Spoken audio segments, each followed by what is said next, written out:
Children, and you shall hear a tale of woe in discolated DAs. What am I speaking about? I'm talking about crooked DAs who are intentionally crooked. Not an accident. Taking my hat off for you people who hung in and tuned in tonight. Today is Friday, all day, on the 16th of June. And even if Congress and the Hillary supporters should say no, Friday ends at 6 p.m. Don't believe them. The day goes on till midnight.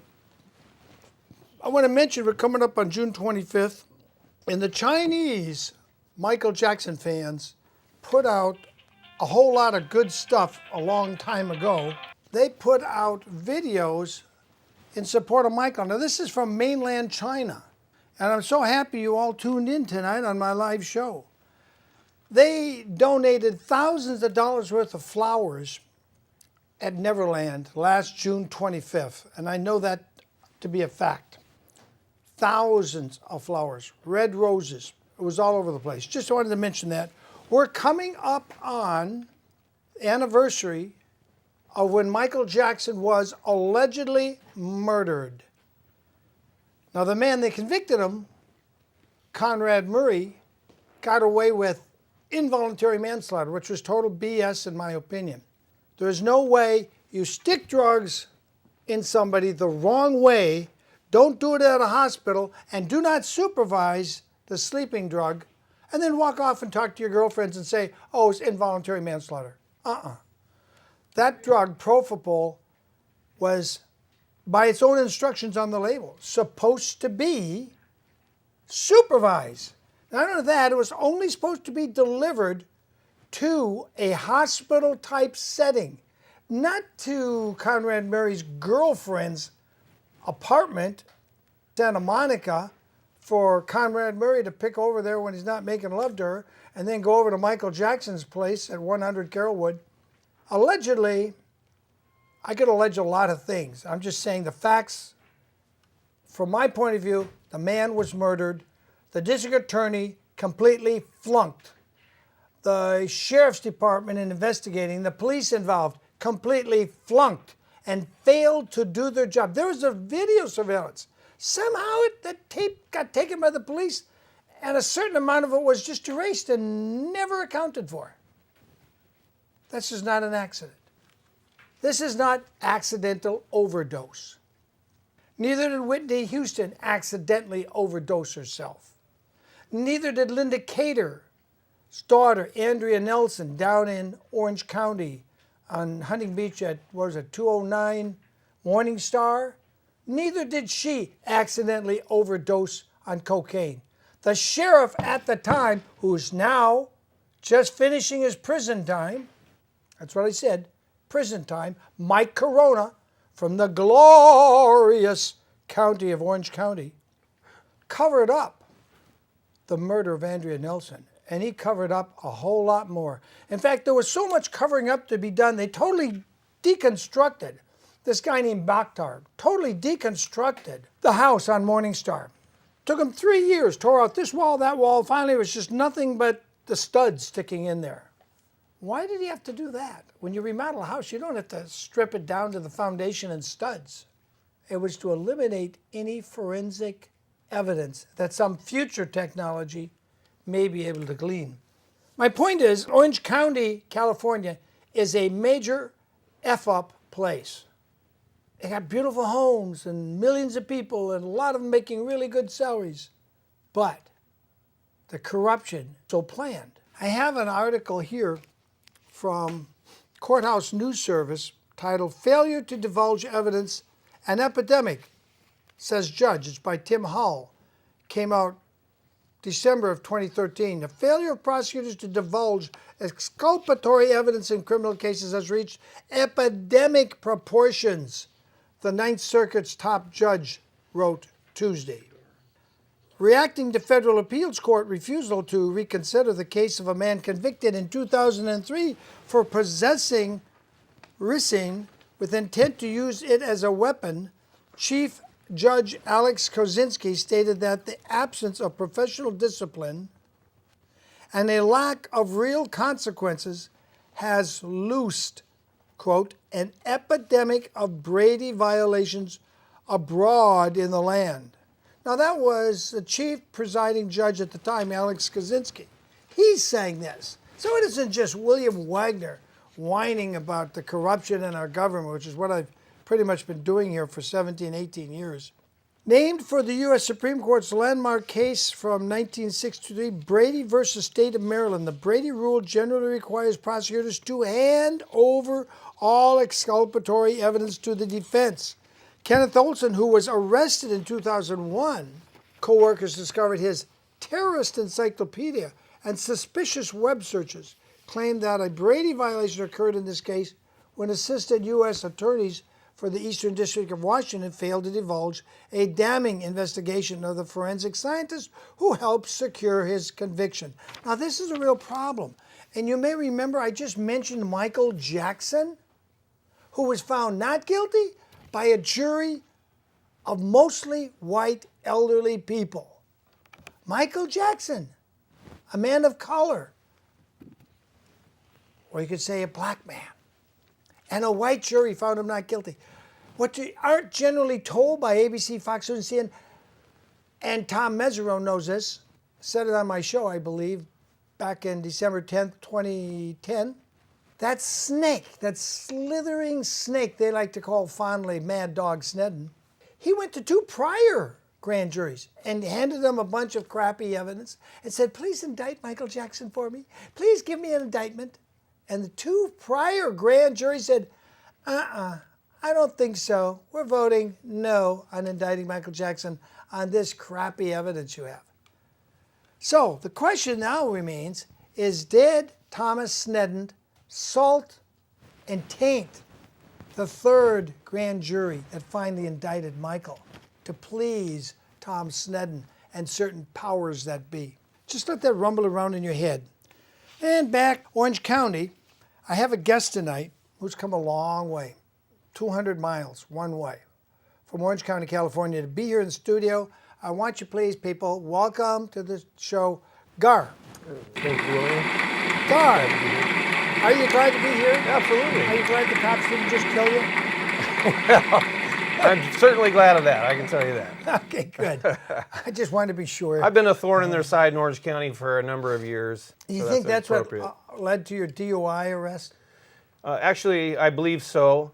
There were several things that were occurring at the time that were of interest to the County of Orange. One was I was acting as power of attorney for my elderly mother who had a serious catastrophic injury due to a construction defect by the County of Orange, and it caused her to have 4 plates in her face, lifetime damage, and trying to take care of my elderly parents, I got power of attorney to get the proper legal counsel. Well, that legal counsel ended up playing ball with Southern California Edison and the County of Orange to cheat my parents, and then they tried to drive me off by saying I was practicing or leading up to practicing law without a license, which was phony, so they're trying to stop me from making sure they didn't get taken advantage of, which they did get taken advantage of in the end. Did you know at that time, did you know that the Supreme Court has held that it is your common right to practice common law?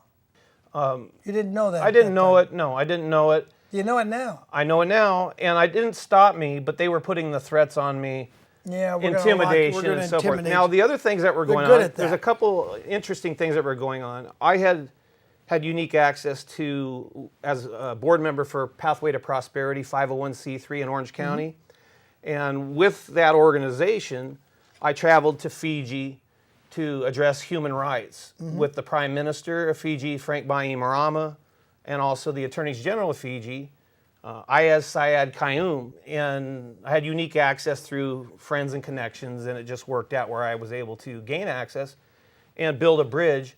But Fiji was under U.S. sanctions at the time, and there were some powers that didn't want me in there because there was press coverage in Fiji of the Prime Minister engaging in human rights, and it made him look good, and the United States was trying to not make him look good at the time. So there was blowback in Orange County when I got back, and my partners got back from Fiji, and they started doing some dirty tricks, and we were able to stop that.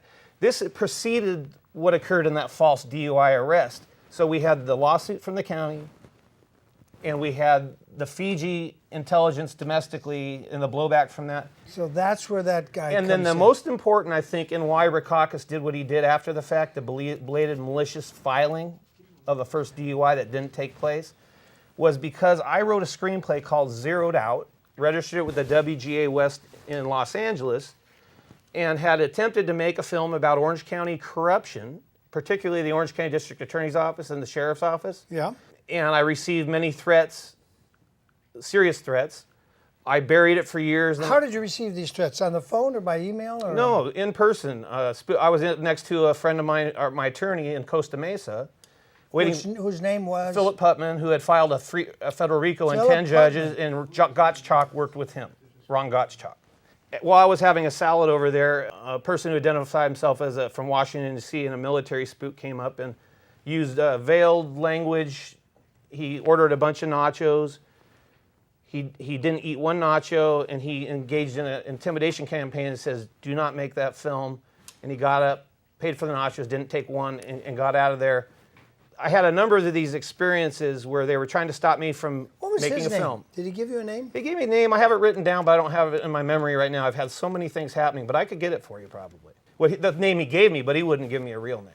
But I can tell you this. I can tell you this, that they didn't want that film made, even though I was making it inspired by a true film as opposed to based on a true film.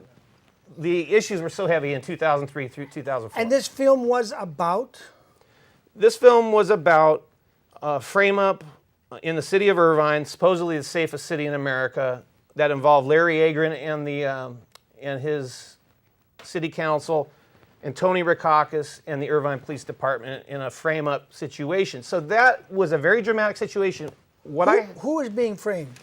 I was being framed and scapegoated when I was a victim of a crime. And the crime was? I was attacked by a particular cab driver and chased down and assaulted. It was all caught on camera, but they made the cameras vanish, and they manipulated things to change the location to a DOD contractor called Printronics, which was up the highway that had the same basic embankment.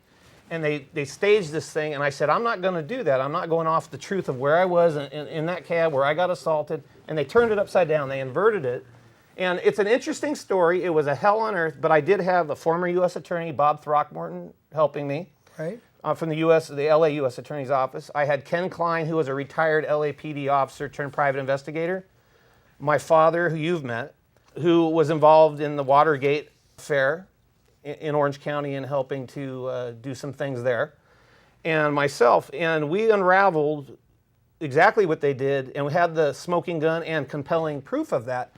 But the threats became so high that I took a strategic plea to exit because of the threats I was getting communication that the threats were of such a nature that I could not pursue. And how long after this did the DUI thing come up? Well, it was quite a while. What happened is the federal RICO I had at that time, that was the last predicate act of that time of a federal RICO. Mm-hmm. RICO is 2 or more acts of a certain type in a 10-year window by the same parties, in this case acting under color of law and authority. Well, what happened is that I was so burnt out with PTSD and the war of attrition that I'd been through, and I couldn't mount up a big enough, resources and army to take this on, that I wrote it off, let the statute of limitations burn, and moved on, figuring that would be a life lesson. I'll tell my story later, And you never got to tell your story? Well, when I tried to bring it up and start it, 2008, this is classic.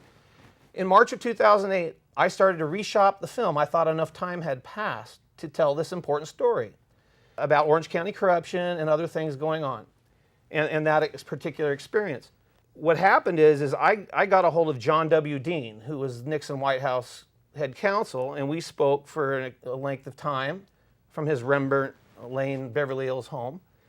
And we discussed the issues around that affair, and that recently I'd gotten new threats to not make the film again, even though this is years later. And he gave me his thoughts, and then he said, I'm working on election fraud, and we're on the verge, in his opinion, of losing our republic if we do not clean up the election fraud problems in this country, which he was virulently involved with at that time. It was March 17th, 2008, 2 in the afternoon approximately. I have the phone records for that. But the point... And John Dean said that. Yeah, John Dean said that. And he knew the people my father worked with, David Young and Bruce Owens and so forth. And it just strikes me as very odd. John Dean, who was intimately involved with the Nixon corruption and all that corruption, he's now worried in 2008 about election fraud, but he wasn't worried about it when he had great power and great influence in the White House. And what I was saying is John Dean wasn't worried about it back in 2000 and whatever, when Nixon was being impeached. He had a chance to do something right, and he sort of slid along with the corruption. Well, it was as you know, when you get compressed in those situations, which are heavyweight, sometimes you want to do certain things you can't. I'm not speaking for John Dean, and nor am I. But I think as years... Well, let's get him on here, and I'll ask him directly. We haven't talked to him in a while, so who knows where he is. Should we call him now? Well, I don't have his number. Oh, darn. On me, I didn't expect that. But I can tell you this. You never know what to expect when you come on my show. Well, we the people want to know nothing but the truth, Gar. Well, we want to know the truth. The question is, can we handle the truth? Will we respond to that truth? So it comes down to... They want to know about my political run. So did you run for U.S. Senate to try to deal with this issue? Was that a reason you ran for U.S. Senate? There it is. Gar Myers. That was in a Republican turf of Orange County, Costa del Sol. And I was the first speaker, and all the DAs and the people trying to become judges, and everybody was there, and it was really interesting, and it was a good experience. Was Jim Gray there? No, Jim Gray wasn't there. Paul Merritt was running next to me, and I really liked. Yeah, I campaigned for him during that him with that campaign. Yeah, we had Jim Gray right here in your seat on this show when he ran. I just forget. Yeah. I've been doing this so long, I forget how long it's been. Yeah, I really like Judge Gray, and that's why I campaigned for him, yes. But did you see the corruption in his campaign? He's a sitting judge running for U.S. Senate, and they said he didn't deserve to be included in the debates. Right, I was there. Paul Moyer, I talked to him and the others outside of the L.A. Museum of Tolerance in L.A., and it was interesting. They were boxing him out when they shouldn't have boxed him out of that debate. He should have been included in the debate. Yes. And they held Jim Gray, one of the nicest, among the very few nicer judges that I ever met, is Jim Gray, a man of integrity. Unfortunately, retired from the bench out of Orange County now, so he's not a part of this horrible corruption going on there. So anyway, you did run for U.S. Senate partly to deal with these issues. Yes, well, number one, I felt I'm worthy of representing people of California's federal and constitutional civil rights. Well, you probably are. I really am, and I knew that Kamala Harris... More than the dingbats we had at that time. Well, there's some good ones. And the new dingbat we've got in there. Yeah, well, Kamala Harris is unworthy to represent the people in this area. She's a dingbat. And I'm worthy, and so I was going on worthiness. I'm not talking about credentials or qualifications. I think she's an illegitimate daughter of the gal that played Archie's wife in the sitcom. Oh, yeah, I know who you're talking about. Yeah, what did Archie call his wife? Do you call her a dingbat all the time? Yeah. I think Kamala Harris is the illegitimate offspring of Archie's television wife. Archie! Yeah. Oh, well, Archie! It was really interesting. She is so completely unqualified and so unscrupulous. I mean, you can just ask anybody who was part of the California 18. They will tell you Kamala Harris is an inside job person put in there to continue the bad stuff that Boxer and Feinstein have been doing, and Alan Cranston before them, and the senator before. We don't have any representation. Well, I agree. We don't have anybody that represents GAR here, or me, or you. There is nobody elected anymore. The corporations elect all the Congress. Ron Paul's out of there. Well, maybe they don't elect Rand Paul, but so there's 1 out of 100 senators that isn't owned by the bank gangsters and the criminals. That's not what I call representation. Well, what you're going to find out about Kamala Harris, besides the lawsuits that are going on right now, are very significant. Go ahead, spit it out. Well, go ahead. Well, as far as her union donors, which gave her great power to be able to get elected. Go ahead, spit it out, Rar. Okay, they got preferential treatment where Kamala, as the Attorney General of California, took another private company and didn't give them a contract and gave it to her donors. And now that's in front of Judge Curiel in San Diego, who Trump had an issue with because of the referencing him as a Mexican. But the evidence is so strong that Curiel, who is liberal, who is Being liberal is not a crime. No, I understand that, but he is in Kamala's camp as far as. But it's not a crime. Being liberal is not a crime. It may be very stupid, but it's not a crime. But what Curiel did is he couldn't stop because the substantive evidence in that case is so strong that it has to go to trial now, which is really interesting for Kamala. Really? Yes, it's going to trial. When? Next month? I don't know the exact timeline, but I know it was cleared and he couldn't stop it. If he could have stopped it, he would have stopped it. But there's too much in there, that of substance. And it's going to trial in a federal court? Yeah, federal court. I got to go down there and see that. So that's coming. And now she was involved in my frame-up. And she opposed my 144-page writ with all the evidence of my innocence in the DMV admin per se hearing. She stepped in. She stepped in as Attorney General of California on my alleged first DUI, no accident, no injury, nothing case. Right. Into a driver's license, 4-month suspension hearing, nothing. The lowest of low. And she stepped in as Attorney General to oppose my writ after Tony Rackauckus committed a U.S. mail fraud to maliciously file to protect for underlying prior crime, and he backdated by 3 months, and there were never any charges. Whoa. It's a very serious matter, and I've been telling people for years. Who backdated? The Orange County District. I have the documents. You mean this guy? Yeah. I call him Tony the Rat because I believe he's the head of the 5, not just the Gambino family, but all 5 major crime families in Orange County. He's their man. That's my earnest belief. There he is, the guy in the middle. And that gal over on his right, that's your current sheriff of Orange County, Sandra Hutchins, who says, I don't know anything about anything. I was just standing here being sheriff. I didn't have anything to do with my corona. I'm an innocent woman, sheriff. Really? Give me a break. Now, don't break my legs. Just give me a break. So all this leads to your DUI. Can we see those video? Is it time to show those video of the... Get ready for that. We'll go on. Go ahead. One of the things that's going on in Orange County in what's called or been termed in the media, the Orange County criminal justice state of crisis.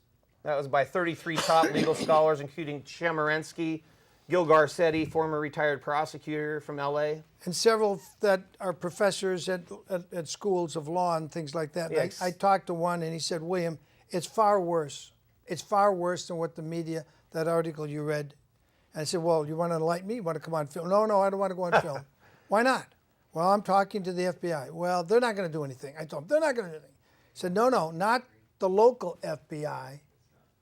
They're already decided to wink, nod out of this. Yeah, the local don't want to. The local FBI's, they're involved in it. They got dirty paws with Tony Rackauckus, I believe. Where does he think they get him from a different external? So they're coming from Washington, D.C., and the local FBI in Orange County don't know it yet. They're being investigated. The FBI locally is being investigated by a special task force, and Trump has not announced anything about this. This is probably the first time anybody... So anyway, that professor said, William, I don't say anything. I said, well, that's why I do a show. Why? What do you want me to do? Do a show and say, something might be happening and so might say something to somebody? I mean, what's wrong with just telling the people the truth of what's going on?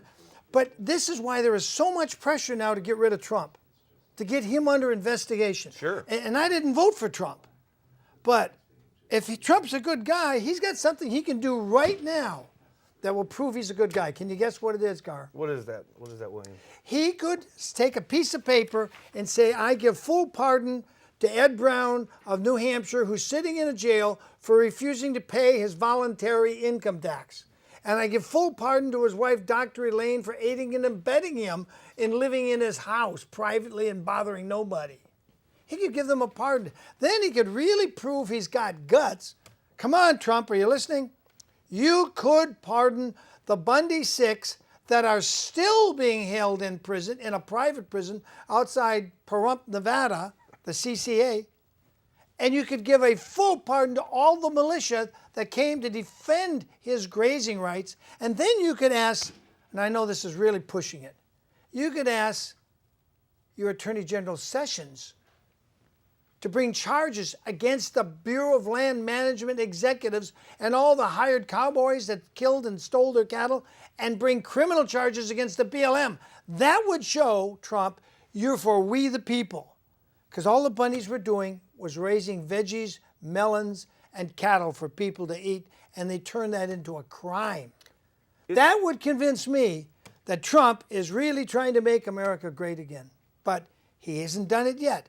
All he's done is one little thing, and it's a good thing.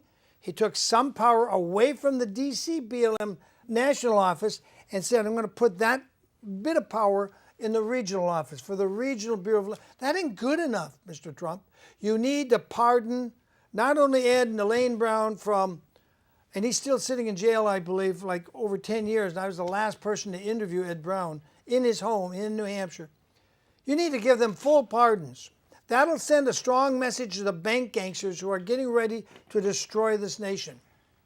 And then pardon all Bundy 6, pardon all the militia, even the ones that haven't been indicted, said just blanket pardon to everybody, including the 400 that stayed in St. George, Utah, waiting to eradicate the BLM. They never came down to the Bunkerville showdown, but they said, and I have this guy's quote burned in my brain, if one Bundy dies, there will be 20 dead BLM agents across this country for every Bundy that dies. And they were gathered up in St. George, just waiting to swoop down, because they were convinced. These people came from Tennessee. They came from all over the country and said, one Bundy dies, you're going to lose 20 BLM agents for every one. And they were ready to clean out the St. George BLM. I mean, a whole lot of innocent people just sitting there not doing anything. Would have just had someone bust in the door and shoot them dead in their office. Last time I saw that happen, Gar, you know where that was? Where was that? That was up in San Francisco. And I've been meaning to do a show about this. This little Greek guy had a couple of restaurants, was doing really good in LA. Then he and his wife got divorced. And his wife hired this law firm which had a lot of gay attorneys up in San Francisco. And they just ripped him to shreds. They left that Greek guy who worked his whole life, left him with nothing. I mean, he had nothing. Took everything away, everything went to the wife, and he got all the bills for both sides, his attorney, their attorney. And he did something that, to me, said the justice system is so rotten that there is no alternative but what he did. You know what he did? What did he do? He walked into their office. I don't know what kind of machine gun he used. He walked into the and just started mowing down attorneys, receptionists, coffee girls, anybody he could see. Just mowed them down. Wow. And you didn't even remember that. It made the news for about a half a day, and then it was like silence. Sure, they killed him, but they'd taken everything from him. He had nothing left. And he said, okay, I know who the bad guys are. They're those guys in that law firm. I'm going to go there, and I'm going to rake them a new one. And he did it with bullets. And yeah, he died. They got him. And the sad thing of that is that there were some innocent receptionists, gals that were just, hired on, didn't know what had happened in court, and they died too. Collateral Damage. And, tragic. To me, that's when the Civil War in America started. That was the first act of civil war against a corrupt, mafia-style bar association that is worldwide. We need to rid America of the bar association completely. Now I think we'd like to take a look at your videos because that's pretty heavy. Your videos don't seem so heavy now. Well, that's okay. Well, absolute unconstitutional absolute immunities have really contributed to the corruption that's leading to all this. If I'd been president, that Greek man that killed all those guys, I would have written him a full pardon, except for the innocent receptionists.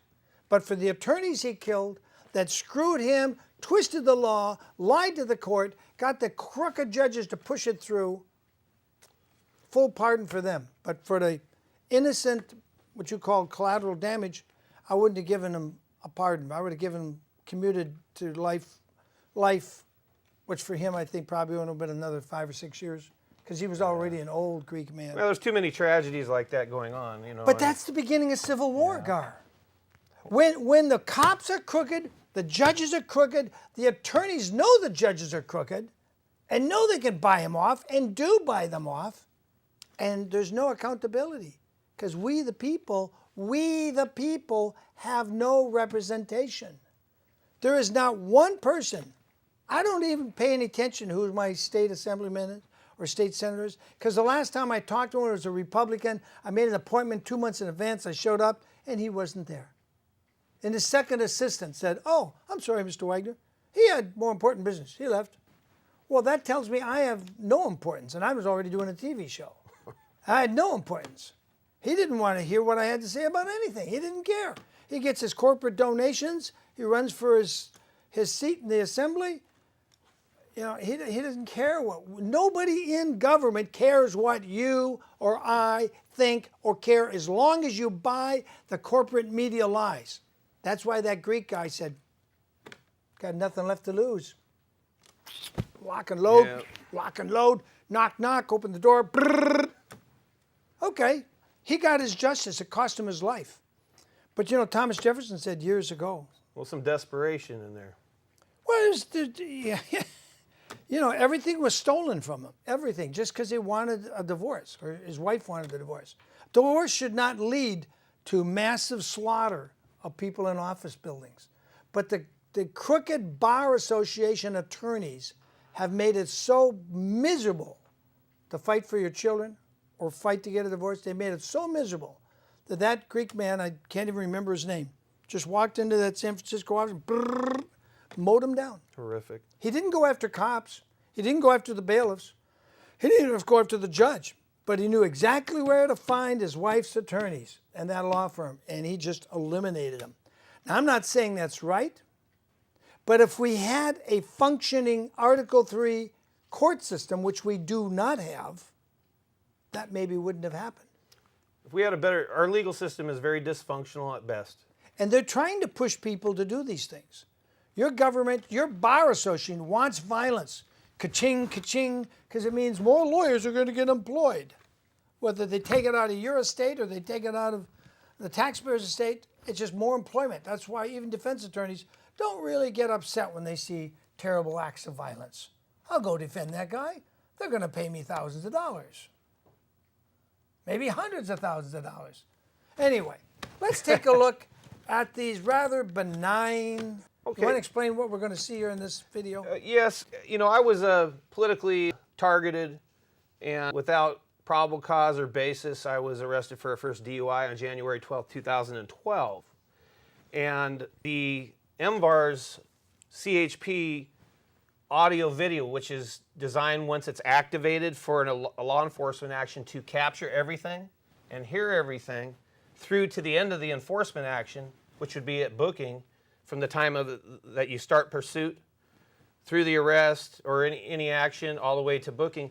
It was withheld as a Brady violation or withholding of exculpatory evidence for 3 years until Kavanoki Law Firm, senior managing attorney, found it hidden in the Orange County DA's file, which was years after they secretly destroyed the blood evidence, because I was actually a very low BAC with no motor skills impairment. I was 0.034 and descending in blood alcohol. I have my own breathalyzer. I'm an expert in this field. I know I don't get behind the wheel impaired at all. BAC stands for what? Blood alcohol content. Okay. And I founded, Trans Biotech co-founded that DUI tragedy prevention company. I started Noble Action to reduce DUI tragedy as a 501c3. I was chairman of Citizens for Safer Highways and worked with Senator Dick Ackerman and Senator Joe Dunn to bring pilot programs in to help use technology more effectively to reduce the tragedy on the highway without offending civil rights or people's liberty, because I'm very much a civil libertarian. You know how we can do that? How? Everybody, have the government cancel our war, cancel all our war plans, all our military spending for 6 months, buy every American a Tesla. Tesla has a system where you just plug in the address, it'll drive you there. And it'll also guide the car. You don't even have to touch the wheel. It'll take you home. You could be stone drunk. And if the address is in, you push the button, it'll drive you home. Okay. Well, so we may just cancel the war and buy everybody a Tesla. Well, responsible technology. If we can keep technology under control and use it for good, that's the challenge. Now, what's going to be shown here is a 10-second or 11-second first clip called Fragment 1, of which should be 7 fragments. We should have no fragments at all. We should have one continuous when they activate the camera, Yeah. The cops all the way to the end, and then it's burned onto a disc. So you can see everything. And you should be able to see everything. Okay. In this case, what happened? 3 fragments showed up buried 3 years later, discovered by Kavanoki Law Firm, hidden from the defense while they kept trying to take me to trial, railroad me without this valuable evidence that showed sober driving, sober behavior, sober speaking, sober responsiveness to commands, and so forth. It showed perfect parking. It showed exiting the car like a sober person, gestures, everything. And they hid this because the crime lab had doctored up Bill Dare, who's a crime lab analyst, who's the favorite for Tony Rakakis and the sheriff's department, seems to make all those tough cases. When they come around, somehow he comes up with that evidence they need to obtain the convictions. He doctored up a 0.15 severe intoxication blood test result. They secretly destroyed my blood evidence without telling the defense. Okay, so what are we going to see? So what we're going to see here is the first frag that they turned over, which is 2 cars going by a parked CHP on the 55 freeway. Okay. And mine is the second car. I don't know how it came across in years. So there's the parked CHP looking northbound on the 55 freeway in Orange County. Okay. And see how it starts when the CHP officer is not pursuing those 2 cars? I didn't see much of anything. Can you play it one more time? I know it's hard. We can play it. Just play it again. They're parked on the side of the road. They said they used a reverse radar and registered my car at 89 miles an hour on radar.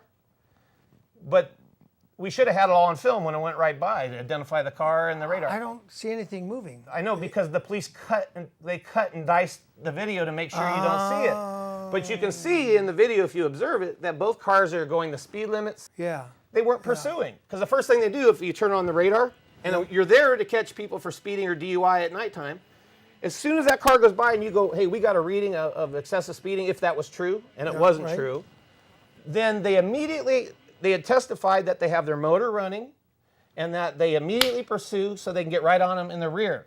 Of course. Okay? They didn't pursue. You can see in that this clip. is going to make me drink. Drink the water. I'm going to start drinking. Drink the water. Don't drink, and certainly don't drink and drive appreciably impaired.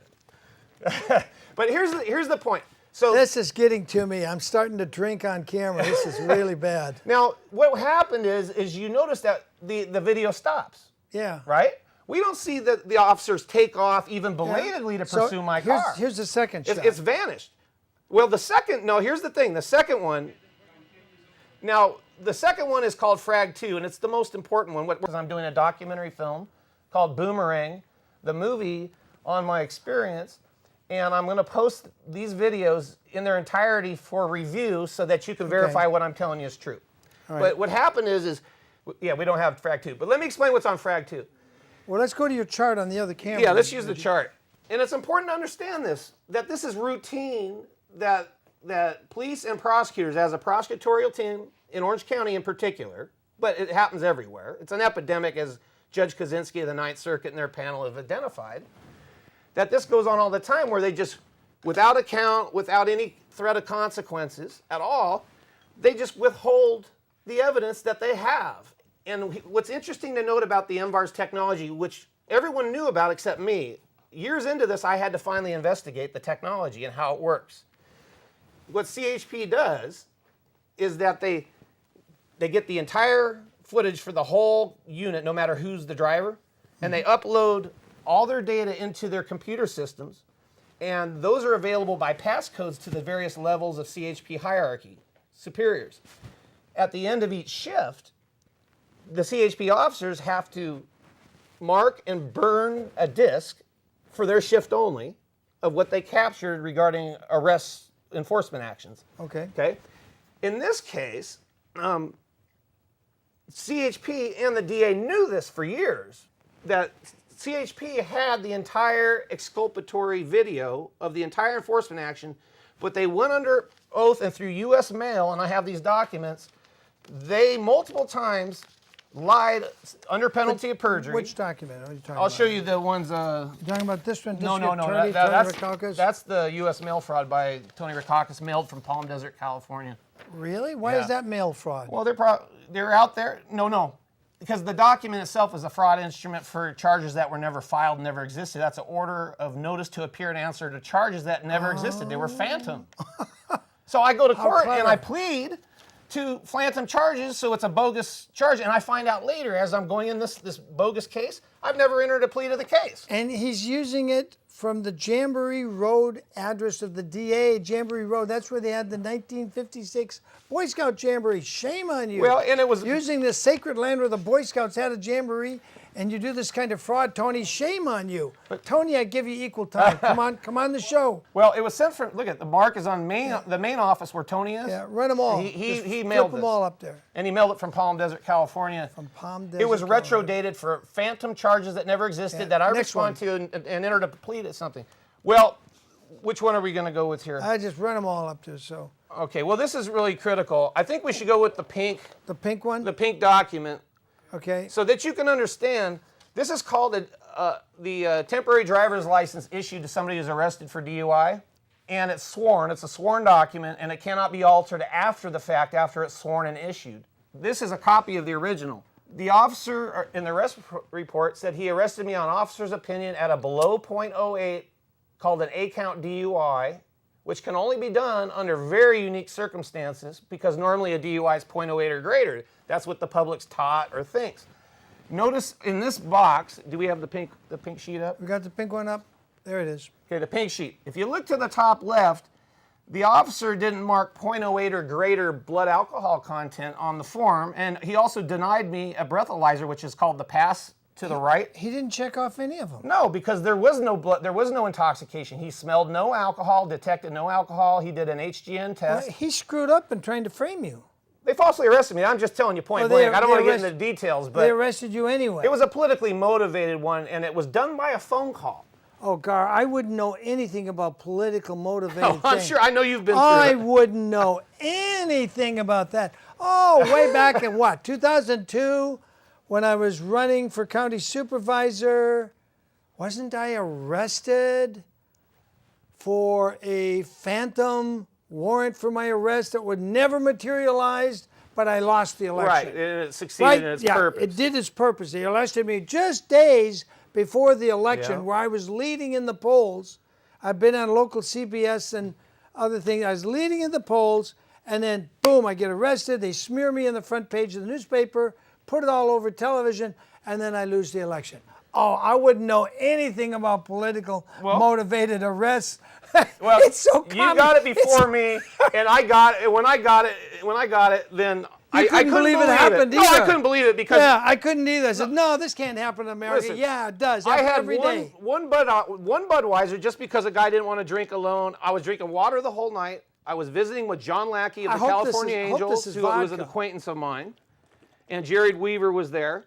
Look, you got me drinking on camera again. You know what? And I'm sober. I'm playing pool. The reason I was out late, if you see the timeline on there, is because I was insomnia for 2 days before. I couldn't sleep anyway, so I go play pool. Hopefully that put me to sleep. So, mistake in the streetwise being out in the bewitching hours, but I was driving with no impairment whatsoever down the street safely. And if you saw Frag 2, which we will get you on my website. I got one question. You'll see. I got one question. Sober driving, sober behavior. I'll buy that, but how did they pick your car out I'm going to explain from all the other cars? I mean, it just doesn't make sense to me that they could spot one car and say, oh, that's the one. GAR's in that one. No, you saw the two cars going by side in that video. Yeah, I did see that. And they were not speeding, and they were both safe. Yeah, I saw that. I was the second car in lane 2. How did they pick you out? They got a phone call from Goat Hill Tavern in Costa Mesa where John Lackey was. And the officer's phone, Officer Bradley Hopkins, picks up his cell phone, and I'm sober, but it was a call. Remember, I went to Fiji, and I had that dirty trick stuff happening? Yeah, and there was a number of motivations, and I'm not here to prove that they did this, but I know they did it. No, he didn't do it. Lackey's a good guy. He's a friend. He tipped off? No, Lackey didn't do anything. Okay, how did they know it was you? Because they identified the car. I left only 3 minutes earlier in Costa Mesa, and that was right off when you get out of Costa Mesa on the highway. And they knew you'd be going up 55. Look, they called. They made the report and said, hey, keep an eye out for this particular car and model. Who called? Who called? That's what we need to find out. I asked to subpoena the officers for 5 years. I said, subpoena the dispatch records, which is normal to do, and the logs. And I said, subpoena Bradley Hopkins' cell phone records, because and Frag 2, which we were going to show, at 10:08, he gets a follow-up call from the false reporter, the false DUI reporting party, whoever that may be. It could be a cop, it could be intelligence, it could be one of the bar guys who was just pissed off at something that I have no idea about. I wasn't misbehaving, I wasn't doing anything wrong. Whatever the case is. So you thought, no problem. No problem. Why would I worry? I'll go to trial. I'll be exonerated. Well, no, I didn't even think I'd be arrested. So here's the thing. At 10:08, he gets a call. I'm out of the car. There's no alcohol, no smell or detection of alcohol. Okay? And what happens is you hear the ring, ring, ring of the cell phone at Hopkins because he's near the inside of the car. And he picks up the phone and he's talking with the guy, and the guy is saying, you can't hear what he's saying, but you can tell by the reaction of Hopkins, he's saying, he's going, oh, I don't know if the guy was DUI or not DUI. It's a fishing expedition. He was trying to harm me. And then Hopkins goes, oh, no, he's a take-back. We haven't even done the DUI investigation yet. There's no alcohol, there's no probable cause, there's no FSTs, and there's no breathalyzer. And he goes, we're going to take him back to the station and book him. Because he was catering to the caller. The law enforcement was catering to whoever was calling and wanted to make them happy. Right. Okay? Got it. So I said, this subpoena, we subpoenaed Goat Hill Tavern's video, CCTV. Twice in 5 years, they did not respond to subpoena ducis tecum, and the court wouldn't enforce that. It has me drinking water for 4 hours, except for that one beer an hour before, which is out of your system in an hour anyways, one Budweiser. So you're saying they're falsifying the records, and the judges the judges are the going along judges with it. would not enforce the subpoena violations to show this, and me with John Lackey and this whole thing. So what happened, and this is I don't want to get ramped up and get down this road because it's too much for the audience. There's a time and a place to be telling We're already this. ramped up. But I can tell you this, boom.film.com. Okay. Let's get and the camera. I'll post them up there. Let's get the camera. I'm going to call somebody else right now. I'm going to hold my phone up, put it on speaker.